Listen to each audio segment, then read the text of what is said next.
The Gatemen were back at Spillane Field for the first time since Saturday tonight, but they could not protect their home turf as they fell to the Falmouth Commodores 5-3 tonight at Spillane Field. Hi, everybody. Welcome into the Gatemen Postgame Show alongside Cameron Stuart and Henrique DaMour. I'm JD Raucci, and it was just a tough all-around loss for the Gatemen tonight, but there are a couple of positives to take away. Early on, the offense was red hot. No, they really were. Isaac Collins got things started with a laser single up the middle off of today's starter, Pat McGowan, who, for all intents and purposes, I mean, like you said, he struggled through the first two innings of the Gatemen bats, came out red hot, but he silenced them through the rest of the game. But a lot of guys that, the 2-3-4 really struggled today for Wareham. Saheed Valenzuela continues to struggle. Austin Shenton, another hitless game for him. But Jeremy Iden started things off well with the RBI double to drive in. Isaac Collins roped one down the left field line there. And the rest of the offense, some unlikely heroes down in the bottom of the lineup. Drew Millis and Ryan Kreidler both had really two of their best games of the summer, I think, is fair to say. They produced some runs in the first and the second inning, so you got production sort of top to bottom. You got production from the top of the lineup and Isaac Collins a little bit. From the bottom of the lineup really produced well. Jacob Goldfarb also with a sacrifice fly. That really was a hard hit ball, brought in the second Gateman run of the day. They put up one more in the third to take the lead, or in the second, I should say, to take a 3-2 lead. But since then, afterwards, they were dead silent. Whatever Pat McGowan didn't have figured out, he turned on in a heartbeat. A lot of really efficient innings for him. A couple single-digit pitch innings for him. A seven-pitch fourth inning as well to retire 2-3-4, the three all-stars in the offense for the game. And I think that kind of is a microcosm for how the game went offensively for Wareham post-second inning. After the second inning, only 3 hits and 4 base runners on the day after scoring 3 runs in the first 2 innings. It was a really tough day at the plate at the end of the game. Pat McGowan and the rest of the Falmouth pitching staff really shut it down. Cam, what was the problem for the Gatemen in the later part of the game, I should say? Well, Henrique alluded to it. It was those all-stars. I know we keep harping on them. We're putting a lot of pressure on them, but they do need to come through here in 2-3-4, just one hit between them. It was that double by Jeremy Iden. Some real struggles at the plate recently for Saheed Valenzuela and Austin Shenton as well. Those guys just couldn't get it going, but I did like the production out of guys like Millis and Ryan Kreidler. 6 and 8 spots. If you're picking between those, your player of the game, usually you're in a pretty good spot, but obviously a tough one tonight for the Gatemen. Pat McGowan at one point set down 12 of 13, and that really got the ball rolling for him. Not swing and miss stuff, not strikeout stuff, really not even a lot of ground balls, but he just had guys off balance all night, creating some weak fly balls, real weak contact. I know we talked about that on the broadcast. So Pat McGowan was pretty lights out, and everything out of the bullpen was great for Falmouth today, too. That's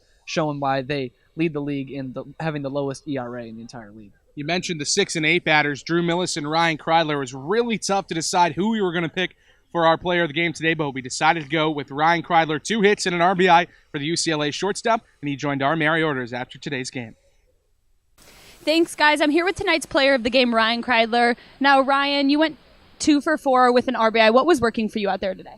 Just been working hard in the cage, with Coach Mobbs and Coach Sneddon, and just trying to work some things out with my swing. And then, from the team perspective, I came up with guys on base, which is huge. At the bottom of the order, it doesn't always happen. So guys in the middle are doing their job, and I just was lucky enough to knock one in. Didn't get the win tonight. You guys are going to kind of forget about that, I bet. What are you going to have to do tomorrow to try to get that win? Yeah, we've seen these guys a bunch. We played them. This is our 3rd time in a row going to play them. So we know them fairly well. We know what they're going to do at the plate. We know what they're going to do on the mound. So it's just a matter of executing the plan and going out there and playing hard. Moving forward into the last part of the season, what are some of your personal goals and some of the goals of the team? Yeah, I definitely want to finish strong these last couple games and then in playoffs. I think it'd be really easy to just kind of lay down and want to go home and whatever. But I think everyone on this team is doing a good job of sticking with it, and it's going to show when we win a couple more games. Now time for some get-to-know-you questions. If you could have a superpower, what would it be? We were just talking about this. I think it would be Superman. Like, just choose one character, Superman. Invincible. What about a power? Superpower? I'd want to fly. Where would you fly to first? Los Angeles, California. That's a good one. Yeah, back to school. Okay, if you could be a tree, what kind of tree would you be? I would be a California redwood. That's what I would be. You'd be really tall. You could see everything. It'd be like you were flying, but not really. Almost. I love the sky, apparently, so that's what it is. And lastly, if you guys had home run dances, like they have touchdown dances in football, what would yours be? Can you show us, please? Mine would just be a dab. Just hit him with a dab. That's good. Yeah, shout out to Chase Strumpf if you're watching. It's a dab. All right, well, you've heard it here first. Ryan Kreidler, our player of the game. Guys, back to you. Thank you very much to Mary and Ryan. As always, 2 hits and an RBI today for Kreidler. And we got to give our co-player of the game to Drew Millis. He had a pretty good day for himself as well, going 3 for 4 at the plate. The rest of the lineup, though, a little bit disappointing. But it wasn't only on the struggling bats today. The pitching at times also struggled. Jared Horn came in to relieve Will Proctor, who had already given up 3 runs, and that was a little uncharacteristic for Proctor. Horn was great through the first 2 innings. Fell apart in the 7th, though. Yeah, and Will Proctor knocked around for the first time. We've really seen him all year. A lot of hard hit balls off him, and as is the rotation, Jared Horn comes in for him, starting in the 5th inning, and looked really good. Set the first 6 down, then goes into that 7th, and it struggled for him in that inning. 1 intentional walk, another walk unintentional, a couple of hard hit balls off him. Brought in a run that was definitely a run, and then that one that was cut down at the plate that looked like Drew Millis had him beat clean, and unfortunately for the Gatemen, he's called safe on that play on a botched call. But what I was really impressed by was Jared Horn after that. The last 2 innings after that, he really settled in. I think he only allowed 1 base runner after that. That was the single that Goldfarb had an error and made the guy reach second. So after that, he was great. He really showed some great resolve in the last 2 innings after that. It's not uncommon to see this from Jared Horn as far as his long relief appearances, where he goes a couple of strong innings, then that second time around the batting order they get to him. But he really buckled down after that and was able to keep the game at bay in striking distance for the Gatemen 5-3. So if he's going to do that for the rest of the year, the Gatemen are pretty good because Will Proctor's not going to have nights like this very often.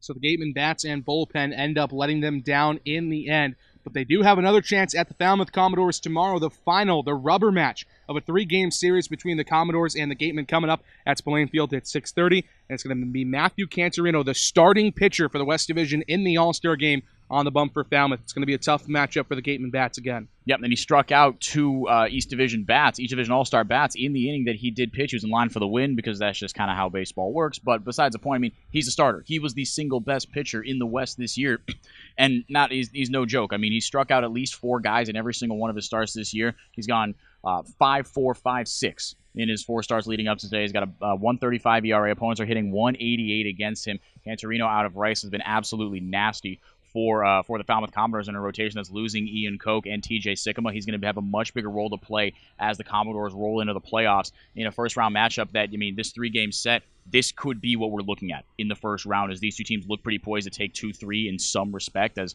you know, the rest of the games shake out here. All West Division games except for 1 trip to Orleans for Wareham from here on out. So more familiarity they get with guys like Cantorino. They will have seen him once. Hopefully that'll bode well if these 2 teams do match up in the playoffs. But you got to take care of business tomorrow. Last time the Commodores come to town, last time we play the Commodores at all in the regular season, trying to even the series 3 games apiece with a win tomorrow.